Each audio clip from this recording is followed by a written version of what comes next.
Hola, bienvenidos a Astrology in Uranus, el podcast donde lo único que sé hablar es de física y lo poco que sé de medicina es del Doctor House.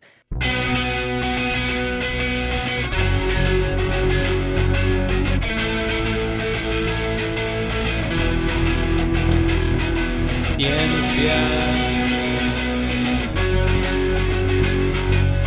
Astrology in Uranus, esto es Astrology in Uranus. Aquí estoy con mi amigo Eduardo. ¿Cómo estás? Bien, mi hermano. ¿Tú qué tal? Excelente. ¿Ya regresaste a clase?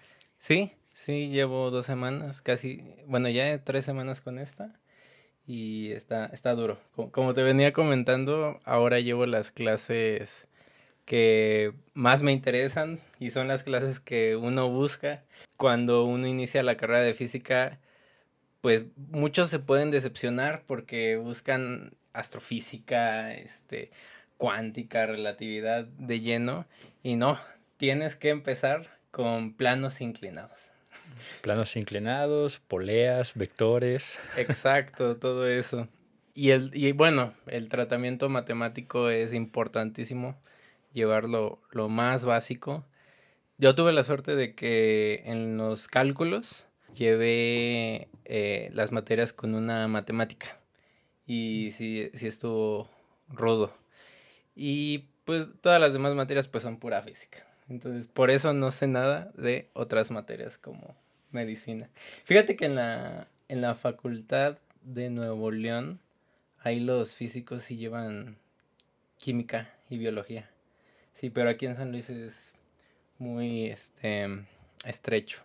Creo que tiene que ver con el hecho de que precisamente la Autónoma de Nuevo León es quizá no la única, pero sí la más importante del país que oferta la especialidad de, ¿cómo se llama? Medicina nuclear, que es prácticamente toda la aplicación de física a términos de salud. Sí, está conectado todo. Cuando uno está, bueno, desde mi perspectiva como alumno, uno ve a los maestros, a la currícula y pues tienen que discutir, hablar, hacer los ajustes curriculares correspondientes, pero es bien raro porque hablas con cualquier maestro y te dice, todo está mal, hay que cambiarlo, esto está mal, no es posible, por ejemplo, no es posible que lleven cuántica a la vez que mecánica clásica. Debería ser antes, ¿no? La mecánica clásica. Exacto. Bueno, en defensa del plan curricular actual, en realidad es mecánica clásica 2, pero no, no tiene mucha distancia, la verdad, con la cuántica. Y bueno, ¿de qué vamos a hablar hoy? Fíjate que el tema que te propuse hace unas semanas surgió precisamente por encontrar un artículo, ya no me acuerdo de la página, realmente no era 100% científico, era más como noticioso, divulgativo respecto a la charlatanería cuántica, que creo que es un campo que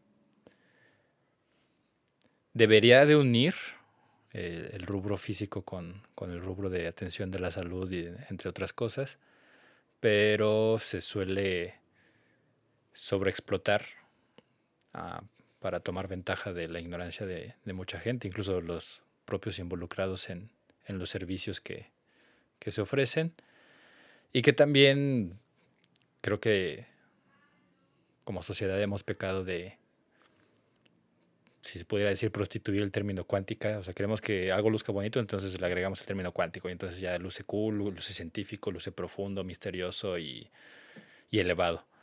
Y pues la realidad es que no, o sea, la realidad es que pues es muchísimo más complejo, y fue por eso que te compartí esa inquietud, además de actualmente estar leyendo precisamente el libro de Pachita, del doctor Greenberg.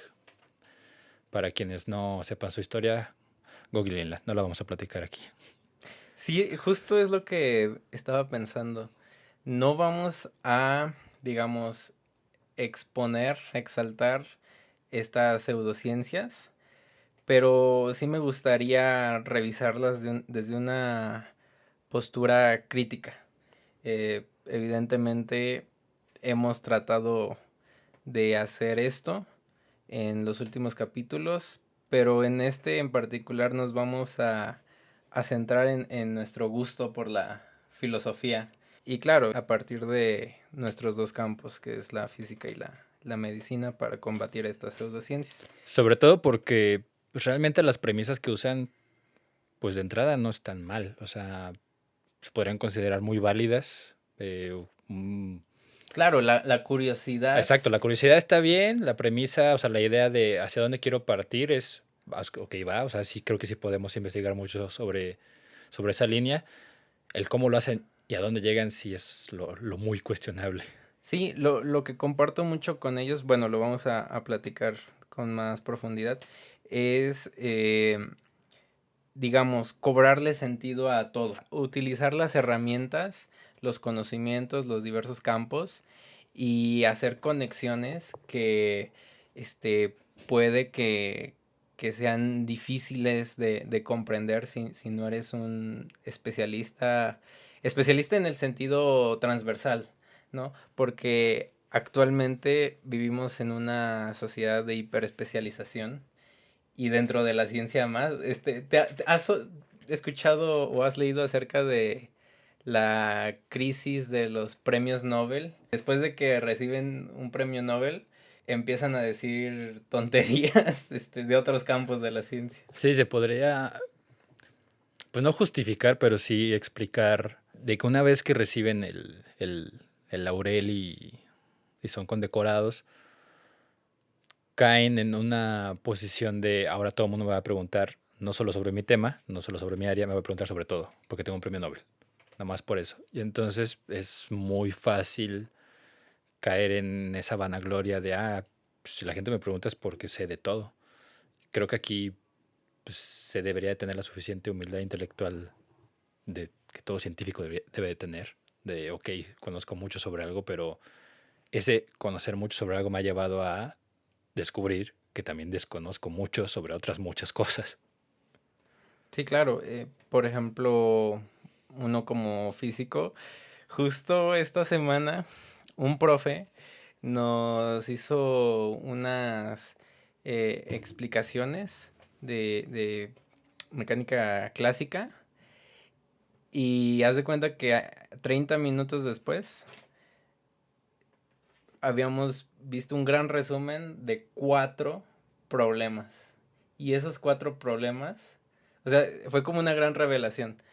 Eran lo único que hemos hecho en 3 años de carrera. Entonces, Un eureka moment. exacto. Entonces sí está cabrón, la verdad. Eh, Esta parte de la especialización. Y bueno, que alguien que no sea del rubro de la ciencia trate de hacer estas conexiones para entender su realidad, pues es difícil. Si uno que es medio experto en algo cae en decir falsedades, ahora alguien que no es experto en nada, o es experto en otras cosas, eh, cómo puede abordar todo, ¿no? O sea, claro, con explicaciones del ámbito de la física, de la medicina, de la psicología, incluso de la eh, filosofía, y tergiversan el concepto de metafísica. Sí, no, y si quieren una explicación más audiovisual de este problema de la hiperespecialización que ataca a ambos rubros, tanto científicos como no científicos, simplemente vean videos por separado de Richard Dawkins, de conferencias de él, de Deepak Chopra, conferencias de él, sus términos, lo que utiliza y todo. Y afortunadamente también hay muchos videos donde ellos coinciden en presencia, porque en ideas nunca van a coincidir, de hecho se atacan fabulosamente, pero ese es el problema, o sea, considero yo que el doctor Richard Dawkins está hiperespecializado en su campo y al mismo tiempo peca de creer saberlo todo. Y Deepak Chopra, pues realmente por si a currícula nos vamos, pues no está especializado en nada.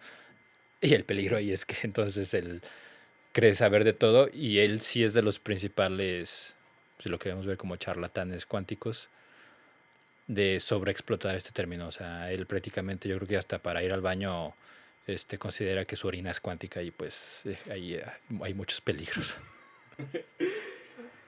Entonces, vamos a, como dicen los físicos, vamos a caracterizar a algo, ¿no? En este caso, a los creyentes o seguidores de las pseudociencias. ¿Cómo son? ¿Quiénes son? Y la pregunta que quiero abordar, ¿qué es lo que desprecian de la ciencia y por qué algunas cosas como que sí las toman, pero claro, fuera de contexto o las malentienden y tratan de decir, por ejemplo, está eh, la típica postura que encuentras en México de es que hay una medicina tradicional y otra medicina, digamos, del complejo farmacéutico.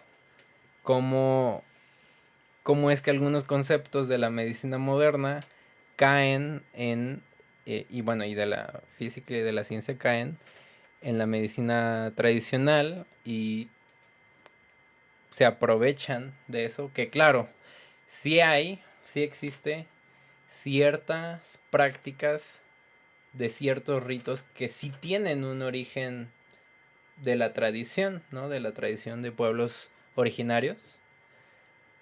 Pero hay que ser muy cautelosos y hay que aceptar un panorama más amplio cuando se trata de, pues, de cuestiones tan críticas como la salud. Justo ayer estaba escuchando un episodio de otro podcast, específicamente el episodio es sobre el caducio y la medicina. El podcast es Escuela Secreta de Badía. Igual quienes no conozcan Googlenlo, no vamos a entrar más a detalle aquí. Igual no creo que ignoren quién es.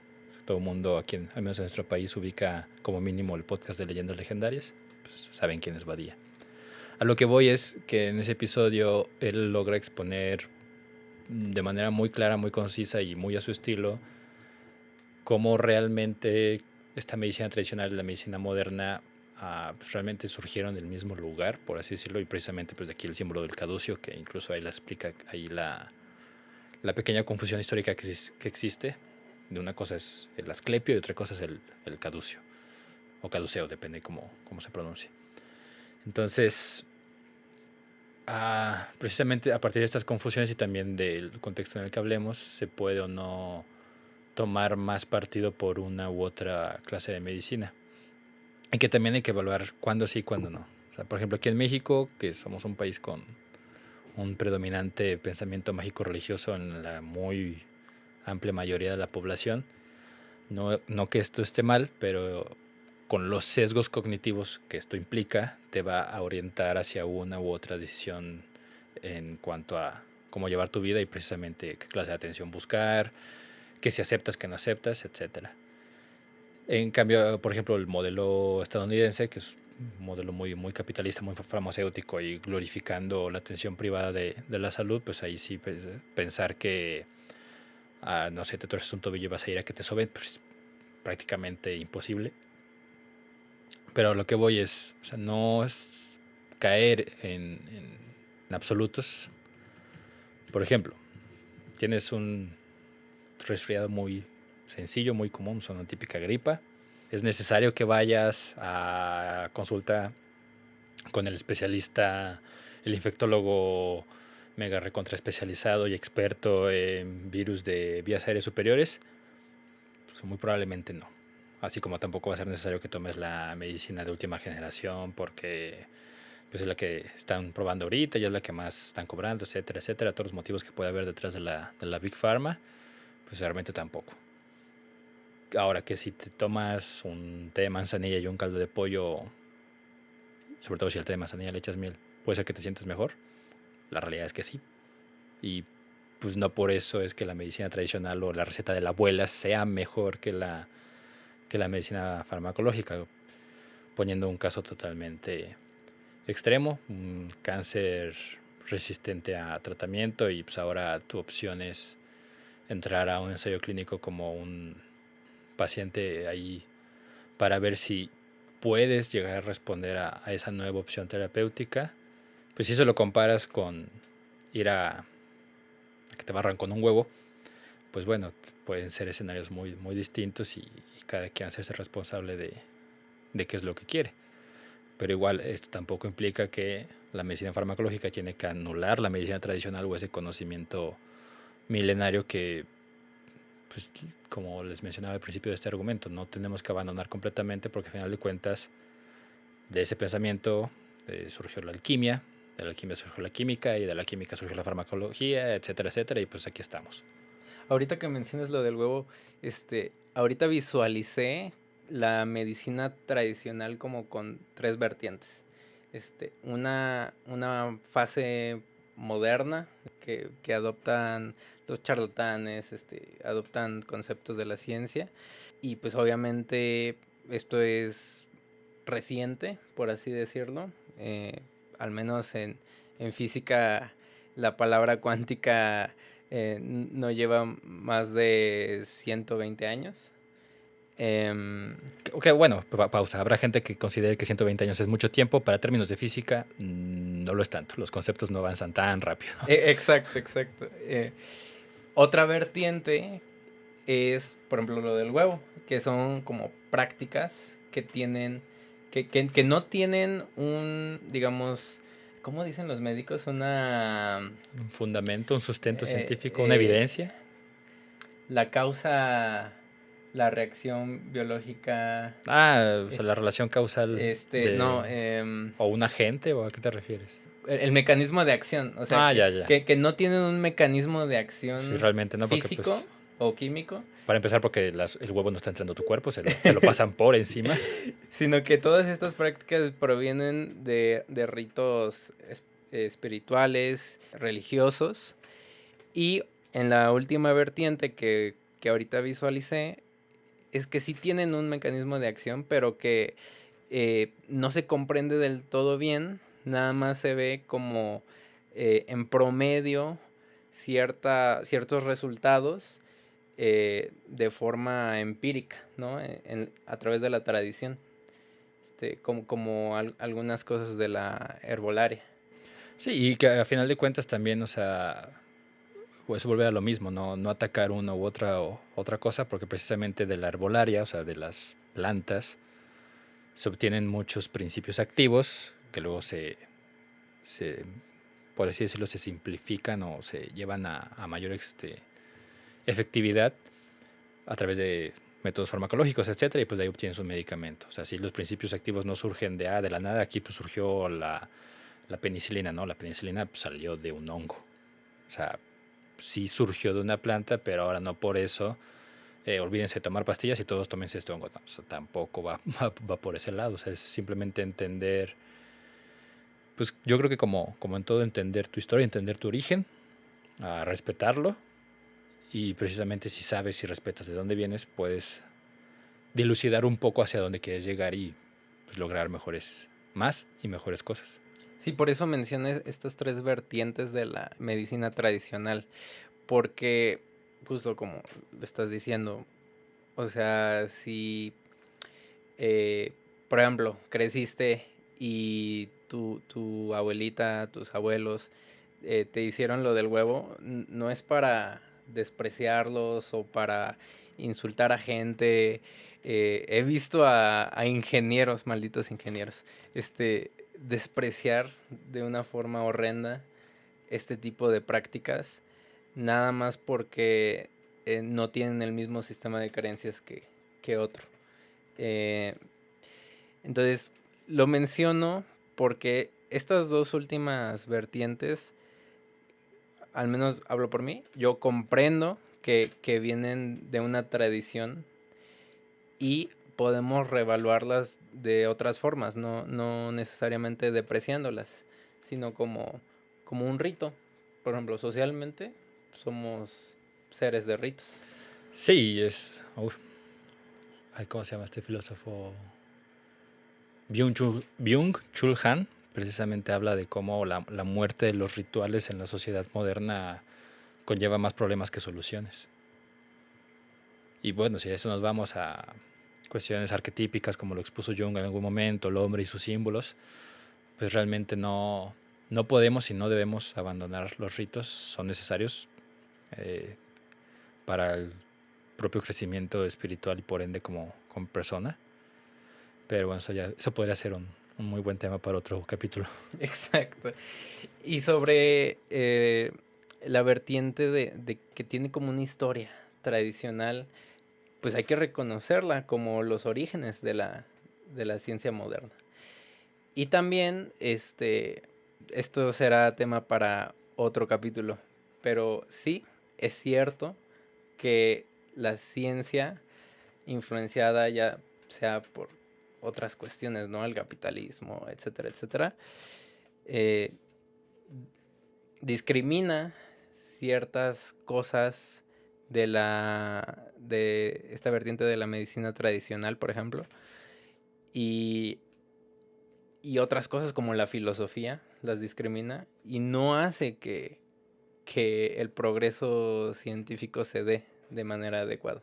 Sí, digo, lamentablemente en la ciencia moderna muy pues manipulada e influenciada por el modelo estadounidense o de este capitalismo extremo de, lo podemos resumir a si no se cobra no sirve, pues lleva a que se discriminen muchas cuestiones de las humanidades, de ritos, de cuestiones históricas y tradicionales de los pueblos, y pues eso deja de lado también mucho conocimiento, porque también hay mucha sabiduría de ese lado.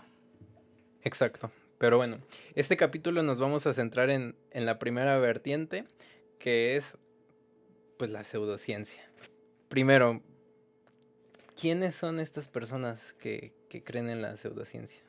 Nos vamos a poner aquí súper cancelables y funables a describir personas, pero no, sin caer en cosas discriminatorias, se podría decir que la gente que termina, voy a hacer la distinción, explorar y ser víctima de la pseudociencia es diferente. O sea, una cosa es que por curiosidad en algún momento hagas un ritual con alucinógenos a través de una planta sagrada para un pueblo, entiéndase por ejemplo con los huicholes, el hacer un ritual de peyote, pues eso es el experimentarlo es diferente a creo y fervientemente que meterme peyote todos los días va a solucionar todos mis problemas. Ahí es una cosa muy diferente. Entonces, la segunda clase de personas, que son los que caen víctimas, suelen ser personas muy sugestionables, para empezar, muy heridas también, muy heridas, y por lo tanto van a buscar respuestas que no han encontrado en los métodos y lugares tradicionales en cuanto a comunes, me refiero. O sea, en este caso, si tienen alguna dolencia o algún malestar físico, pues ningún doctor o atención en salud les ha dado una respuesta que ellos quieren o la han pasado mal. También a veces es gente muy dolida con el propio sistema que definitivamente tendría que cambiar porque es a veces también muy abusivo para con el paciente y se le termina por ignorar demasiado. También son personas quizá también que gozan de un privilegio. O sea, si nos vamos por ejemplo a la gente que vibra alto en Tulum, pues el andar de hippie viviendo en contacto con la naturaleza 24/7 pues requiere de un trasfondo económico importante. O sea, no estar ahí gratis, pues no, ¿verdad? Sino pues, estar en contacto con la Pachamama, pues los agricultores están en contacto con el campo todos los días y a veces son gente más reacia, más ruda y otro tipo de cuestiones muy distinta a esta clase de población. Pero quizás lo principal sería eso, que es gente muy sugestionable y gente muy herida y por lo tanto puede ser muy manipulable. Bueno, cada caso es un caso, ¿no? Pero en general, esta parte de que son gente herida, pues como todos, ¿no? Tenemos nuestros traumas, eh, pero ¿qué es eso? ¿Qué es ese suceso?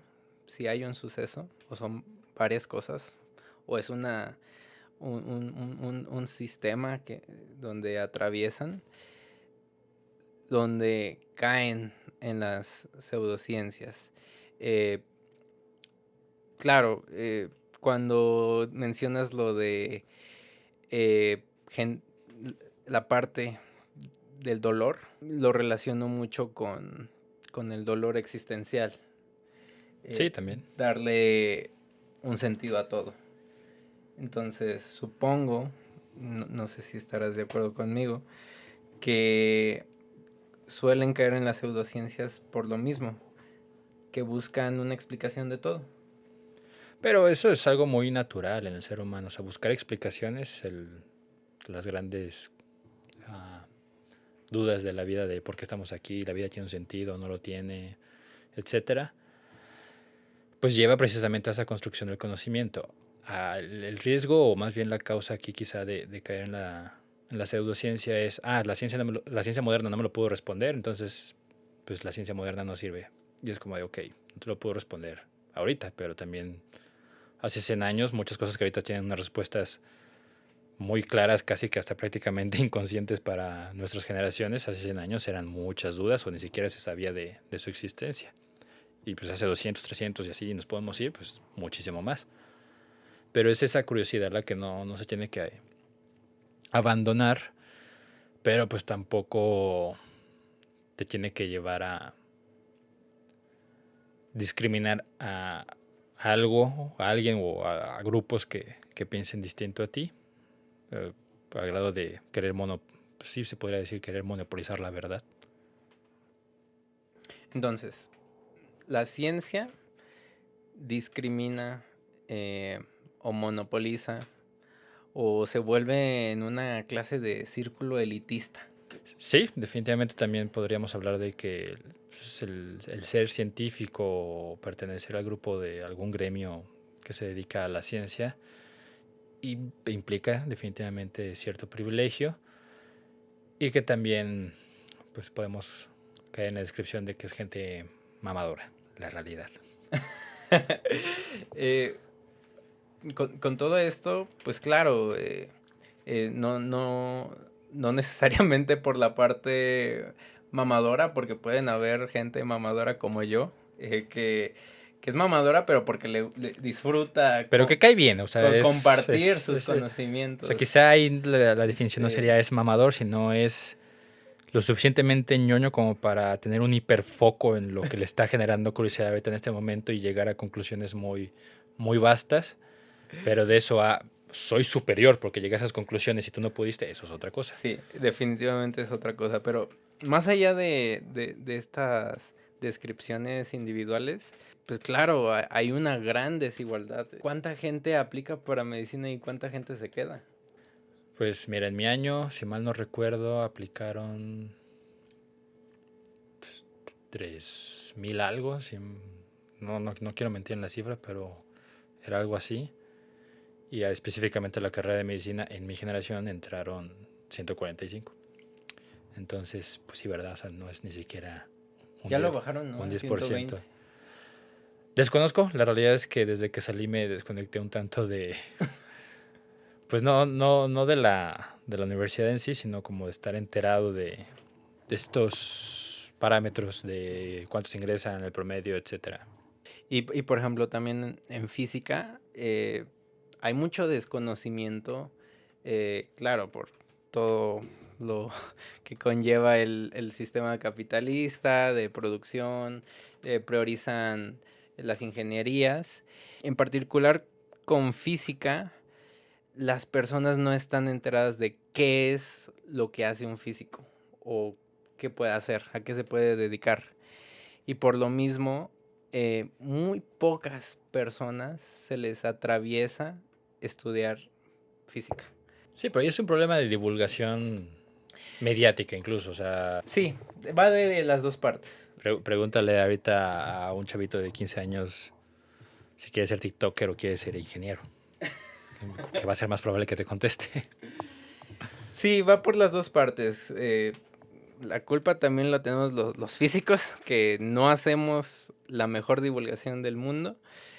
Claro, en cada generación de físicos hay un intento de hacer divulgación. Por ejemplo, en la Facultad de Ciencias existe el grupo La Tuna Cuántica, de la cual soy parte, o bueno, era activo hace unos años, ya no tanto. Solo voy cuando hay charlas, porque no soy nada experimental. Vayan a darle like a su página. Pero también está la cuestión del incentivo, el incentivo económico, porque precisamente como no existe esta divulgación, ¿qué es lo que te genera dinero? Pues la aplicación dentro de la ingeniería.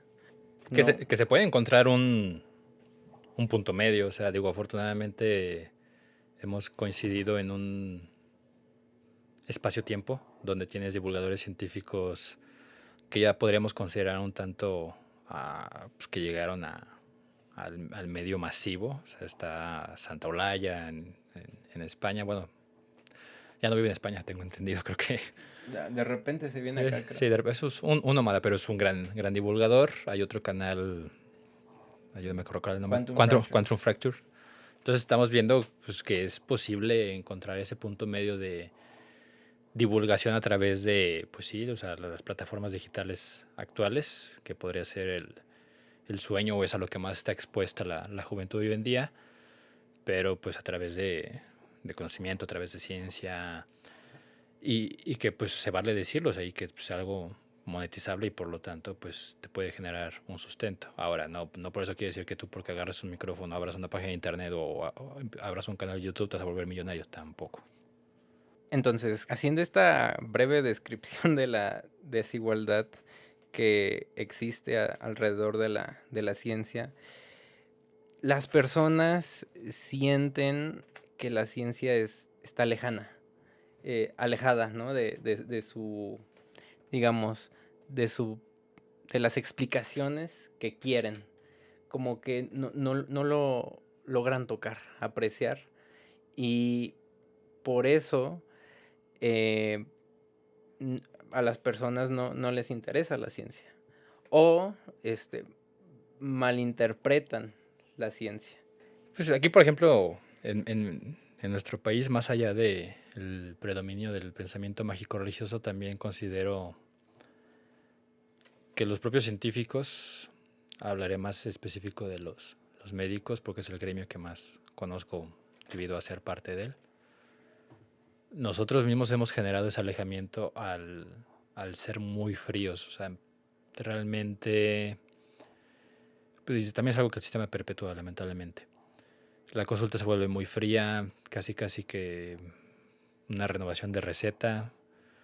Ya poco se pregunta o se habla con el paciente respecto a su vida y pues, no por caer en el chisme o en el amiguismo con el paciente, sino porque también muchas veces, el hecho de escucharlo, a acompañarlo en su dolencia, pues lo ayuda a aliviar. Hay un distanciamiento hacia lo que se podría considerar pues, la medicina clásica o aquello de pues, el juramento hipocrático y mil y un cosas de esa época, donde pues era un contacto muy humano para con el paciente. Hoy en día es incluso se puede decir que se está buscando alejarse del paciente para hacer medicina a través pues, del uso de la tecnología. O sea, cada vez es que estar menos en contacto con la persona. ¿Existe o existió una propuesta de hacer las teleconsultas? Pues la telemedicina existe, o sea, Sí. eso es algo real. Sí, pero o sea, estandarizarlo, hacerlo parte del servicio público. Pues sí, o sea, la iniciativa siempre va a existir, siempre va a haber quien defienda la idea, pero realmente no, o sea, no hay cómo, o sea, no, algo tan humano como la medicina no puede ser ajeno a estar en contacto con la persona. O sea, contacto físico, contacto emocional y hasta espiritual, te podría decir. Es que, bueno, yo sí he tenido consultas a distancia, pero han sido con una dermatóloga. Y ya me había visto antes, y solo era para seguimiento de un tratamiento. Ahí es muy válido, o sea, ahí Este, una consulta digital, una consulta de telemedicina, cuando ya conociste al paciente, cuando es meramente un seguimiento, no está en una situación delicada, no está en una situación grave, no es nuevo el paciente, perfectamente válido. Claro, en el contexto que facilite tener los medios, porque realmente también el acceso a una consulta de telemedicina, pues no cualquiera. sí, no, pues era su práctica privada y, y por lo mismo tenía esta flexibilidad. No me imagino cómo en el sistema público puedan implementar la flexibilidad de hacer esto.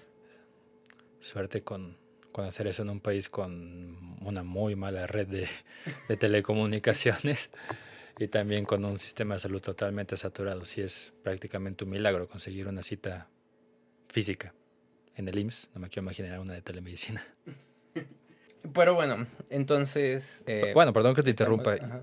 es que se me vino la idea. Ah, Quizá precisamente ese distanciamiento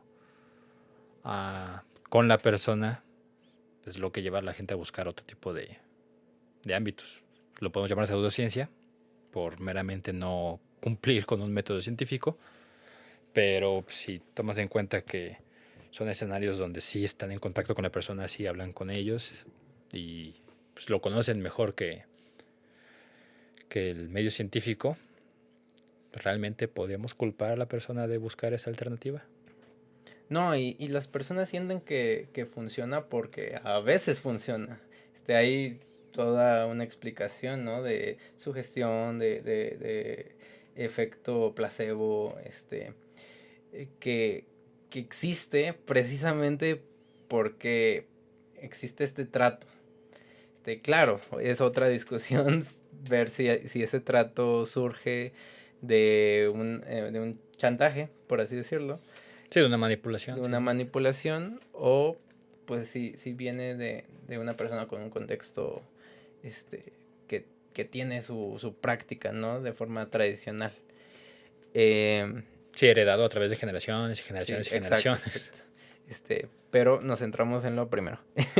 Entonces, ¿cómo la gente puede detectar este tipo de pseudociencias, de tratos, de medicina alternativa?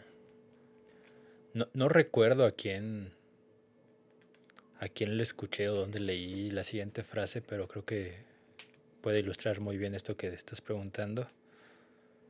Si dice que lo cura todo, no cura nada, así. Pero para ambos lados, tanto para la ciencia como para la pseudociencia. Creo que es una manera muy fácil de detectar ah, fantochería, fraude y charlatanería. Qué interesante. Porque precisamente ahí está el meollo de no entender la ciencia. O sea, la ciencia no es una explicación absoluta. Es un quehacer continuo y es perfectible. Eh, la, los conocimientos o la cultura científica de la sociedad, pues son prácticamente nulos. Sí, generalmente que cuando resuelves un problema surgen otros 5 por resolver, entonces. Pero ¿por qué crees tú que existe falta de cultura científica? De nuestro lado, una nula o mala divulgación de lo que realmente se hace. Hacia el otro lado, ignorancia asociada al miedo, a propiamente un desconocimiento no voluntario. A lo que voy es, lo ignoro porque realmente nunca he tenido acceso o sea, nunca se me ha expuesto a estos escenarios, entonces pues no puedo conocerlos. Y pues esto es rascarle y llegar a desigualdades multifactoriales y complejas que no se solucionan obviamente de la noche a la mañana. Por ejemplo, un análisis que te propongo hacer es a través de la historia del pensamiento, del pensamiento filosófico y científico. Nos vamos a poner epistemológicos aquí. Exacto. No. Nada más una mención y ligera explicación rápida de cómo es que el hombre llegó a la ciencia. Eh, pues claro, hay que empezar como se empiezan buenas historias. Con una cerveza. Con, con los griegos, ¿no? Los griegos, los fundadores de las buenas historias. Que vale la pena mencionar, admiraban mucho a los egipcios. O sea, para ellos los egipcios eran una cultura muy sabia. Sí, claro, esa es otra Sí, discusión que requiere de profundizar más, ¿no? El enocentrismo, ¿no? Toda esta parte que Ajá, criticaban. que el mundo antiguo nació en Grecia y de ahí surgió para todos lados. No, realmente hubo muchas cosas antes. Sí, claro, sí, sí, pero de forma tradicional, académica, pues los griegos, ¿no? Clásica incluso. Sí, clásica, los griegos. Em, ¿Qué pasó con los griegos?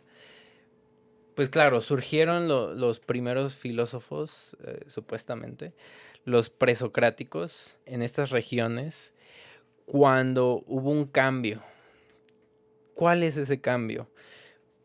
Pues los académicos dirían que fue del mitos al logos. ¿Esto a qué te suena, Eduardo? Pasar de un pensamiento mágico a uno racional, pero con pasos extra. Con pasos extra. Fíjate que hay cosas que son del mito que van más allá de una parte mágica. Porque cuando dices la magia, pues uno piensa Harry Potter y la magia funciona porque sí. No, hay un intento de explicación de la realidad, un intento de cobrar sentido la vida, este, a través de los mitos. No es como en las novelas que existe una fantasía blanda y una fantasía dura. Por ejemplo, fuera de tema, ¿no? Te recomiendo esa saga de El nombre del viento, porque la magia, los hechizos, los poderes, todo eso, sí tiene como una estructura lógica de cuándo sí puede el protagonista hacer un hechizo, cuándo no. Entonces, el mitos no es como de, porque eh, sucedió, no sé, explicación del día y la noche, porque sí, ¿no? Sí, ¿no? Y precisamente es eso, es entender que los mitos surgen precisamente de la necesidad del ser humano de explicar su día a día, de explicar lo que observa, su mundo, su contacto con el mundo. Y claro, o sea, cómo pasar del mitos a logos, pues es como poco a poco se pudieron ir teniendo ah, pruebas, intentos, demostraciones que podían comprobar o no una idea, o sea, cómo partir de una hipótesis a una teoría una vez que se comprobaba y que pues, esto se podía reproducir, reproducir, reproducir y que generalmente, si no es que siempre, saliera el mismo resultado. Cuando sucede ese paso del mitos a logos, eh, mucha gente acusa a estos filósofos de ateos, de pervertir a la juventud. ¿Por qué sucede esto? Porque cuando las sociedades tienen una estructura del mitos, em, son sociedades históricamente con tradiciones orales. La tradición está muy presente. Y cuando empiezas a cuestionarte cosas, la sociedad te voltea a ver, Te señala, te señala feo. te recrimina. Pero ¿cómo cuestionas las cosas? ¿Qué es ese logos? La razón, el pensamiento, ¿sí? Este es el primer paso al que quiero llegar, del mitos al logos. Darle ese protagonismo, por así decirlo, a los procesos de argumentación. Solo compensar. eh, Porque precisamente en México hace falta eso. Me voy a saltar unos años, pero en la ilustración, ¿qué es lo que se buscaba? Recuperar este paso del mitos bueno, en la ilustración en realidad era del teocentrismo, que es otra cosa, Así pero que, bueno, hay un paréntesis. ¿Cómo pasamos de que los griegos rompieron del mitos a logos a volver a tener que resolver ese problema? Por todo el desmadre que pasó en la Edad Media. Por eso. punto. Y como buenos académicos vamos a ignorar la Edad Media. No la vamos a ignorar, pero es muy compleja, pasaron demasiadas cosas, entonces son muchos años también. Sí, no, la Edad Media es todo un campo de estudio que no muchas personas aprecian, pero es muy interesante, la verdad.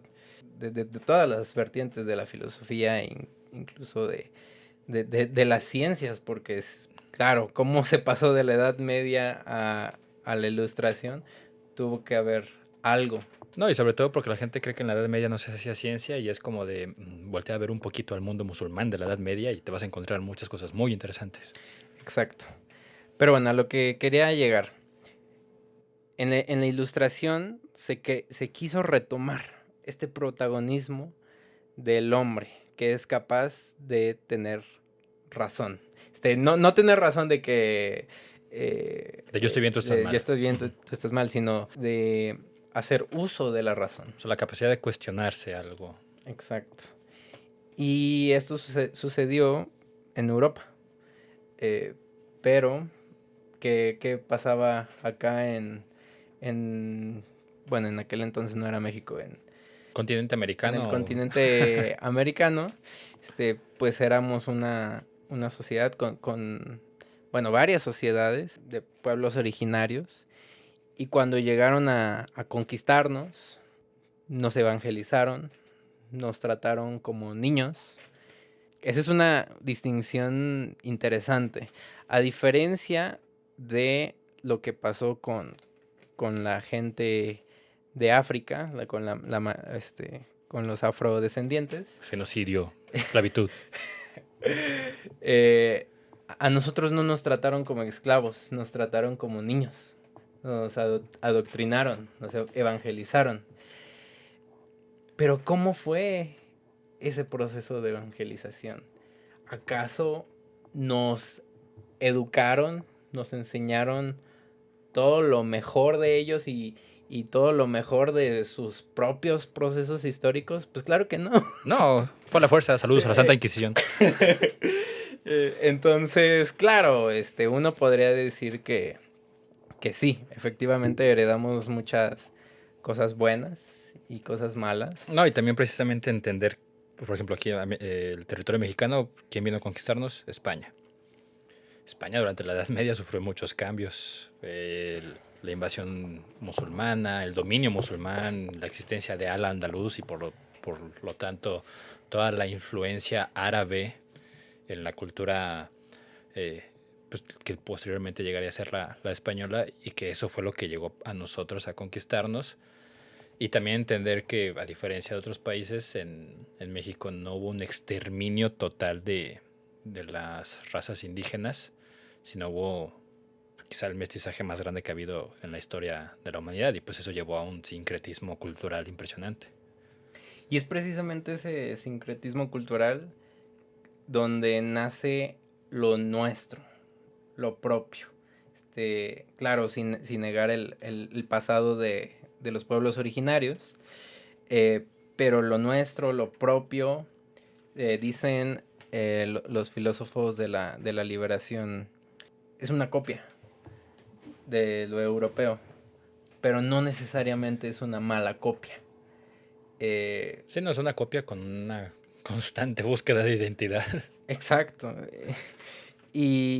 Pero como es una copia, claro, no, digamos, no somos ellos, no pasamos por las mismas experiencias, por los mismos procesos históricos, y prácticamente uno podría decir que nunca fuimos modernos.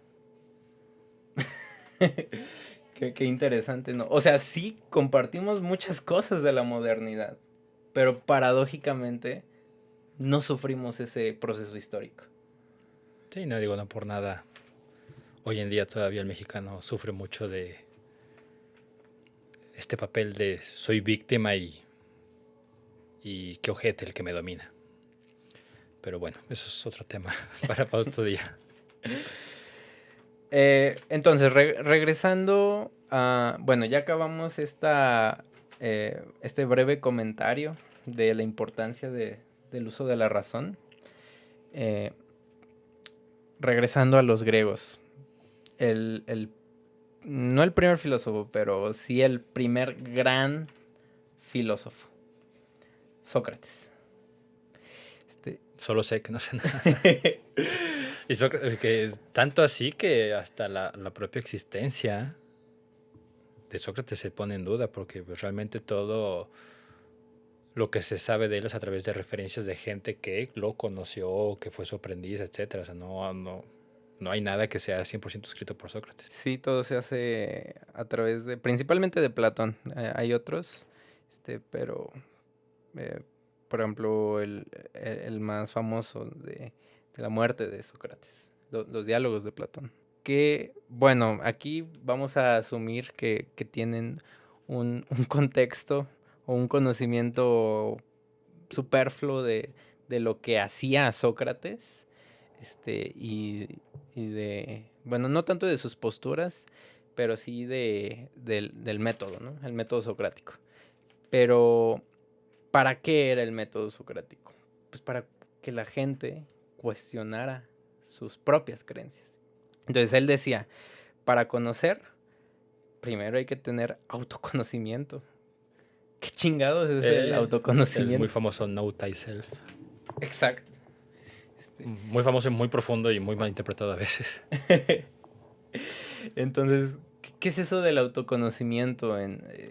¿Y a qué nos referimos con el autoconocimiento? Nada más es cuestionar nuestros conocimientos de las ciencias, por ejemplo, o cuestionar nuestro sistema de creencias. Para ti, ¿qué interpretas como autoconocimiento? Una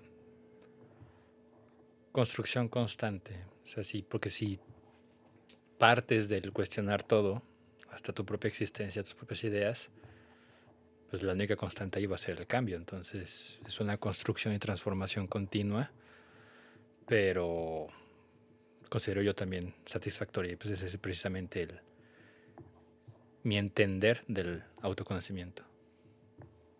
Esa construcción continua, yo creo que tiene una relación muy estrecha con llevar cierta espiritualidad, no necesariamente teológica, sino puedes llevar una Sí, espiritualidad claro. secular, y lo que acabas de decir, pues se podría aplicar en, varias cuestiones de la vida, y con eso, pues, con una visión espiritual, ¿no? Más amplia, para que no digan que somos positivistas, rudos, ¿no?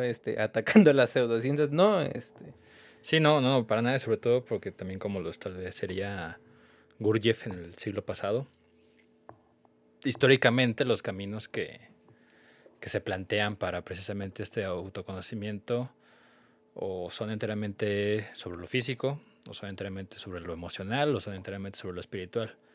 Él, él proponía un cuarto camino. ¿De qué dependía este cuarto camino?